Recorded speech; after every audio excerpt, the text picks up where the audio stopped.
Give me 5 minutes and I can prove to you that there's only one consciousness.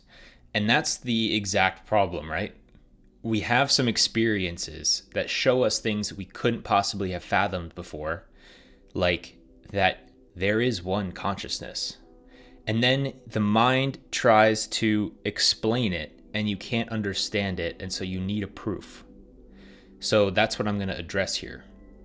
The first thing is the reason that this feels like you can get it and lose it is because the recognition of one consciousness, or the recognition of unity through all conscious beings, happens through experience. It doesn't happen through thinking.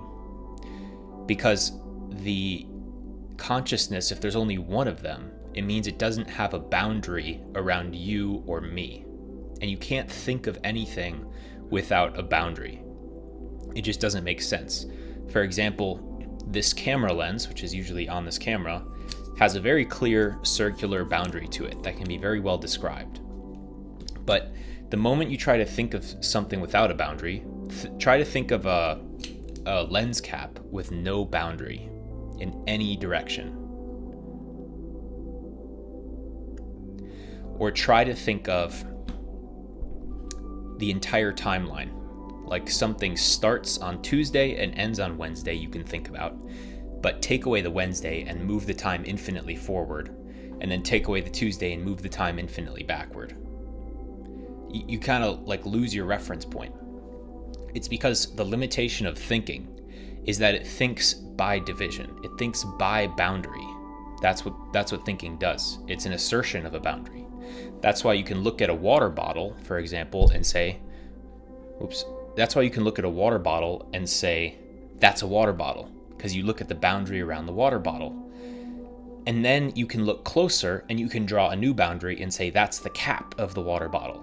And then you can draw a new boundary and look closer and say, that's the handle on the cap. New boundary, this is plastic. New boundary, this is the microscopic view of what the plastic looked like. New boundary, these are the molecules. New boundary, these are the atoms.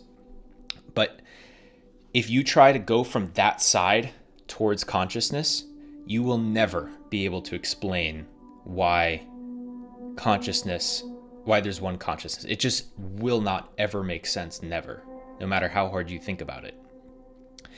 But from the experiential lens, we do all experience one consciousness. And that's because the knowing capacity of experience, the alive, self-aware capacity that is here now, hearing this video, in order for that capacity to be a real thing, it can't have an inherent quality. It can't have a color to it, basically. Because as soon as something colors the consciousness, so let's say, for example, the commonly used phrase, my consciousness. So now you have consciousness, but somehow it's mine. When you change something about it fundamentally, it means that that thing would always be there in experience the whole time. And consciousness would lose some of its capacity to perceive. Just like when you have cataracts in your eye, or you have eye damage. If you put a permanent mark on the eye, everything you see will have that mark covering it. But consciousness isn't like that. If you pay attention to it experientially, it is always the same pure, empty awareness in your experience. It's the same reason that you can't actually find it. If you were to have a quality to it, let's say your consciousness was red, then you could identify the borders of where that redness ends. And you could say, oh, that's my consciousness because my consciousness is red. And it just doesn't have that. Otherwise, you'd be able to find consciousness as a thing, which you never can. And you can try. You just can't. And so what this means is that when there's no difference between two consciousnesses, so to speak, and you can't find a boundary between them, they are experientially the same thing. what I'm saying is, and you can check in your experience now if this makes sense, your experience of consciousness is the same as mine because it is consciousness's experience of itself. And that's true through every living creature and through non-living. It's unmanifested. And that's the experience of it. And it's not crazy or anything like this. But the problem is, the moment that you try to make that make sense in thinking, which again uses boundary, it will never make sense. It makes no sense. It's crazy. It sounds crazy. So typically though, people will say like, okay, but hey, just so you know, if you can't explain it with science and boundary and logic, then it's not real. But here's the thing, here's the rub, is that experience is real. For example, no one could come up to you and say, you're not alive right now. You can check that you're what we call alive. You can check that you're awake, and you need no other authority to tell you. You have maximum authority. Someone you trust, your brother, your mom could come up to you and say, you're asleep, you're not actually awake, you're not actually experiencing anything. And you'd say, no, I am. It's self-apparent. Joe Biden could come up to you and say you're not experiencing anything. You say, no, I don't need this authority. I know I am. I know. It is apparent to itself. And in that sense, experience is real as the highest authority. In fact, when people try to explain the unity of consciousness with description and they can't, or when they say science can't explain this, it's not real, what's happening is it's getting flipped backwards, because the physical world, which is usually what is cited as the limitation that couldn't make consciousness be a unity thing, the physical world is not what we are in. Your experiences are not findable in the physical world necessarily, because the physical world is an idea and a model that was created to explain experiences. So it's backwards. Experience is always the primary thing. The physical world was an explanation, and a very sound and solid one, to explain the cross consistency of human experiences. Like back in the day, if you're hunting a moose with your tribe, I don't really know if that was a creature we hunted, but let's say you're hunting a moose with your friends, you all see the moose. So you say, oh, there's something bigger than all three of our minds. Let's call it the physical world. That model is used to explain experience. So people will say things like, the biggest objection to unity consciousness is I experience only what I experience. If I stub my toe, no one else feels that pain but me.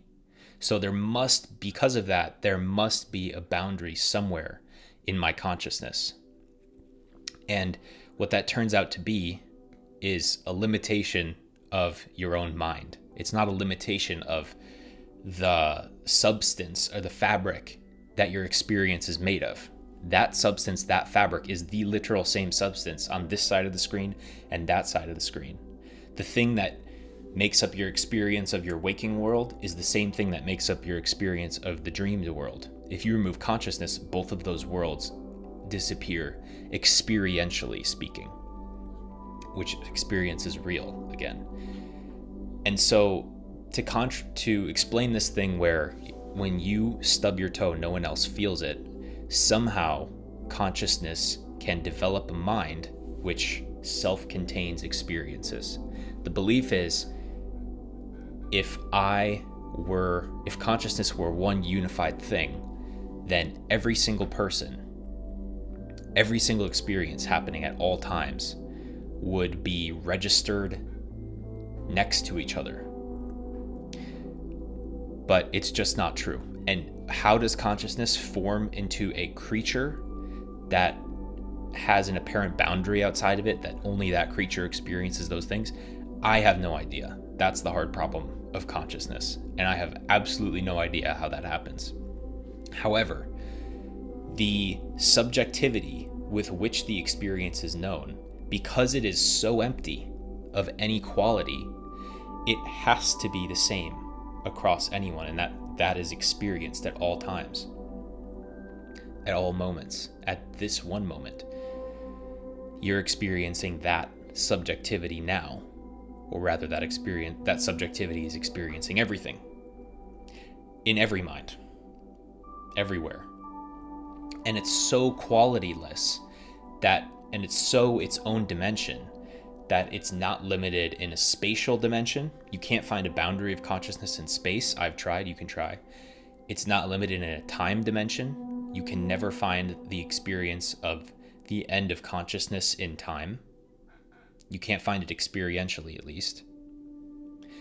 You can watch a patient go under anesthesia, but their consciousness never experiences its end. And your consciousness, so to speak, never experiences an end. You just watch them go limp. So it's almost as if it's exited that body, so to speak. So it can't experience its end in time, or a border in time, or a border in space, or a border in experience, which is why it's one thing only, and it's always true, and it has to be true forever because of that. And so there's a great liberation in seeing that. Hopefully that was helpful. Tell me if it was. And if you want to go deeper, hit that subscribe button, and I'll see you in the next video. Goodbye.